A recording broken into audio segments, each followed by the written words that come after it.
और आज के इस लेक्चर में हम ये 3 टॉपिक्स कवर करने वाले हैं।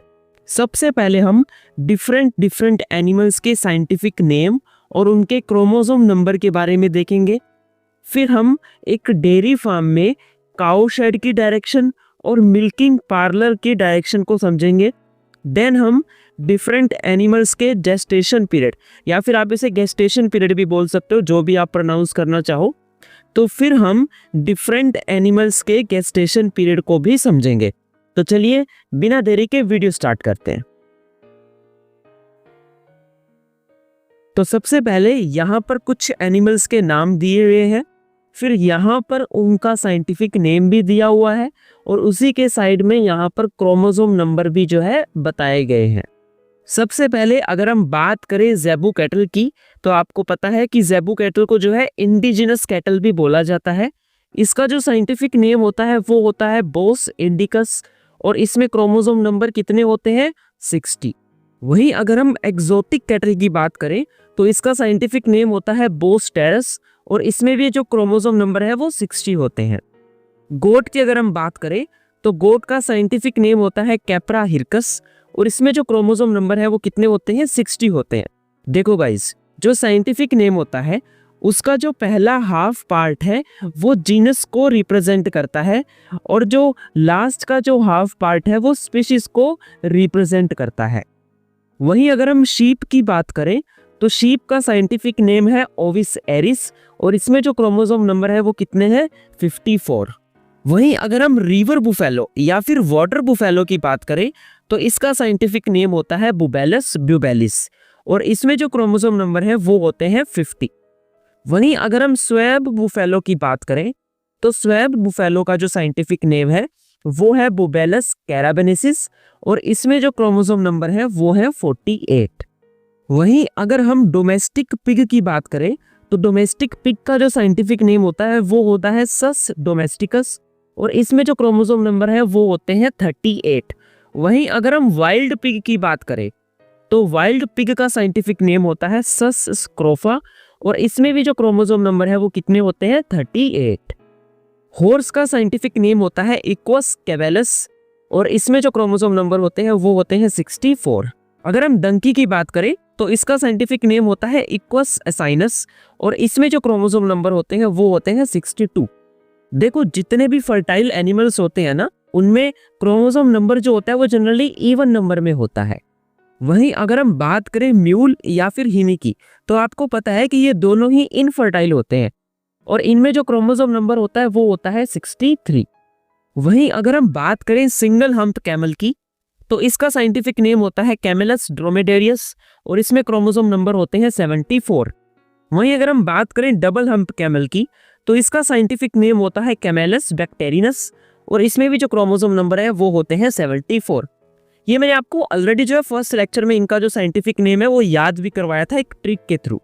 वहीं अगर हम बात करें कैट और डॉग की तो जो कैट है उसका साइंटिफिक नेम होता है फेलिस डोमेस्टिकस और इसमें क्रोमोसोम नंबर होते हैं 38 और डॉग का साइंटिफिक नेम होता है कैनिस फैमिलियरिस और इसमें जो क्रोमोसोम नंबर होते हैं वो होते हैं 78। इसी तरह से चिकन का साइंटिफिक नेम होता है गैलस डोमेस्टिकस और इसमें क्रोमोसोम नंबर होते हैं 78।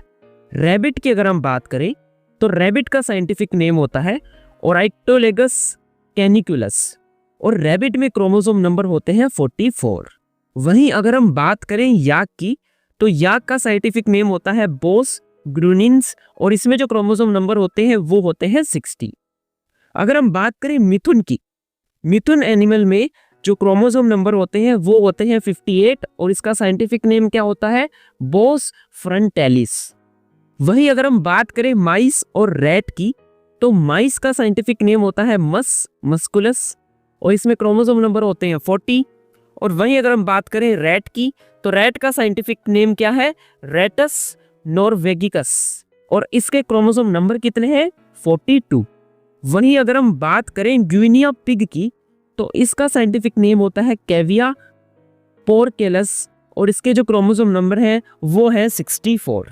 अगर हम हैमस्टर की बात करें तो इसका साइंटिफिक नेम होता है मेसोट्राइकेटस एओरेटस और इसमें क्रोमोसोम नंबर होते हैं 44। तो ये थे डिफरेंट एनिमल्स के साइंटिफिक नेम और उनके क्रोमोसोम नंबर। देखो अचानक से तो ये आपको याद होंगे नहीं, तो आप अपनी तरफ से कोई ट्रिक्स वगैरह बनाकर भी इनको याद कर सकते हो। आप धीरे धीरे इनको याद करो तो ये आपको इजीली जो है लर्न हो जाएंगे। आप इनको ऐसे भी लर्न कर सकते हो, आप सीरियल ऑर्डर में लिख लो हाईएस्ट से lowest chromosome number and then उनके आगे एनिमल और उनके साइंटिफिक नेम लिखकर भी आप इस तरह से भी जो है इनको याद कर सकते हो। अगर हम एक आइडियल डेयरी फार्म की बात करें तो उसमें काउ शेड और मिल्किंग पार्लर की क्या डायरेक्शन होनी चाहिए, आइए अब हम उसे समझते हैं। फॉर एग्जाम्पल आपको एक डेयरी फार्म खोलना है, तो उस कंडीशन में कैटल शेड और मिल्किंग पार्लर की डायरेक्शन जानना आपके लिए बहुत जरूरी है। वैसे तो ये सब चीज़ें जो है आगे भी आपके आएंगी फर्दर यूनिट में, तब हम इस चीज़ को डिटेल में समझेंगे, लेकिन अभी हम एक छोटा सा ओवरव्यू इस चीज़ का ले लेते हैं। सबसे पहले तो समझो कि कैटल शेड और मिल्किंग पार्लर होता क्या है। देखो डेयरी फार्म में जहां पर कैटल्स को रखा जाता है, जहां पर कैटल्स का घर होता है और जहां पर उनको फीडिंग दी जाती है, उस स्पेस को जो है कैटल शेड बोला जाता है। और जहां पर काउस की मिल्किंग की जाती है तो उस स्पेस को जो है मिल्किंग पार्लर बोला जाता है। ये चीज तो आपको पता ही है कि हमें जो है कैटल्स को, काउस को इस डायरेक्शन में रखना है जहां पर सनलाइट कम से कम आए, ताकि जो काउ है, ताकि जो कैटल्स है हमारी, वो हीट स्ट्रेस वगैरह में ना जाए। तो जैसा कि आपको पता ही है कि जो सन है वो ईस्ट डायरेक्शन में राइज होता है और सन जो है फिर वेस्ट डायरेक्शन में सेट होता है।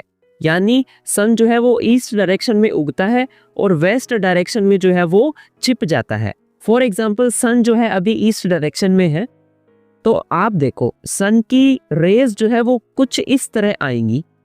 तो जो नॉर्थ से साउथ डायरेक्शन है, यहाँ पर जो है सन की रेज जो है वो सबसे ज्यादा आती है। यहाँ पर जो है सनलाइट सबसे ज्यादा होती है। किस डायरेक्शन में?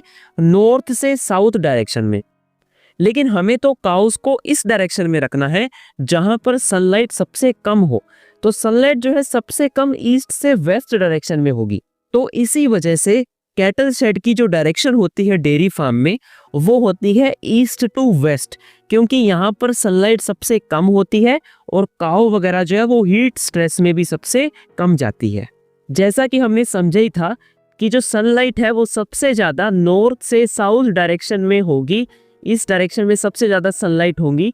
तो हमें जो है मिल्किंग पार्लर नॉर्थ से साउथ डायरेक्शन में रखना है ताकि वहां पर ज्यादा सनलाइट हो। अब हमें ना मिल्क बिल्कुल प्रॉपर चाहिए, बिना किसी माइक्रो ऑर्गेनिज्म के, और अच्छा प्योर मिल्क हमें चाहिए। तो हमें ना मिल्किंग पार्लर हमेशा उस डायरेक्शन में बनाना चाहिए जहां पर सनलाइट सबसे ज्यादा रहे।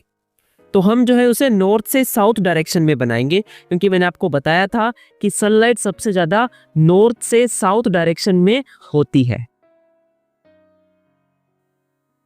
आइए अब हम ये देखते हैं कि डिफरेंट एनिमल्स का गेस्टेशन पीरियड कितना होता है। सबसे पहले तो हम ये समझते हैं कि गेस्टेशन पीरियड किसे कहते हैं। देखो अगर हम नॉर्मल भाषा में बोले ना, तो जो प्रेगनेंसी पीरियड होता है उसी को गेस्टेशन पीरियड बोला जाता है। जैसा कि आपको पता ही है कि ह्यूमन फीमेल्स में जो गेस्टेशन पीरियड यानी कि जो प्रेगनेंसी पीरियड होता है वो होता है 9 मंथ 9 डेज का। तो इसी तरह से डिफरेंट एनिमल्स में क्या गेस्टेशन पीरियड होता है वो अब हम देखने वाले हैं। यानी फर्टिलाइजेशन से लेकर डिलीवरी ऑफ चाइल्ड, इसके बीच का जो पीरियड होता है उसी को जो है गेस्टेशन पीरियड बोला जाता है। अगर हम बात करें एलिफेंट की, तो एलिफेंट का जो गेस्टेशन पीरियड होता है वो होता है 18 से लेकर 22 मंथ्स का। कैमल का गेस्टेशन पीरियड होता है 13 मंथ 13 डेज। वही अगर हम बात करें हॉर्स की, तो हॉर्स का गेस्टेशन पीरियड होता है 11 मंथ 11 डेज। बुफेलो में होता है 10 मंथ 10 डेज और कैटल यानी कि काउज वगैरह में होता है 9 मंथ 9 डेज। शीप एंड गोट की अगर हम बात करें तो उनमें होता है 5 मंथ 5 डेज। वही अगर हम बात करें पिग की, तो पिग में गेस्टेशन पीरियड होता है 3 मंथ 3 वीक 3 डेज। वही अगर हम बात करें कैट एंड डॉग्स की, तो उनमें होता है 2 मंथ 2 डेज का गेस्टेशन पीरियड। वही अगर हम बात करें रैबिट की, तो रैबिट में होता है 1 मंथ 1 डे। और सबसे कम जो गेस्टेशन पीरियड होता है वो होता है रैट का, यानी 21 डेज का। तो आज के अपने इस छोटे से लेक्चर को हम यहीं पर एंड करते हैं। मिलते हैं नेक्स्ट लेक्चर में एक नए टॉपिक के साथ।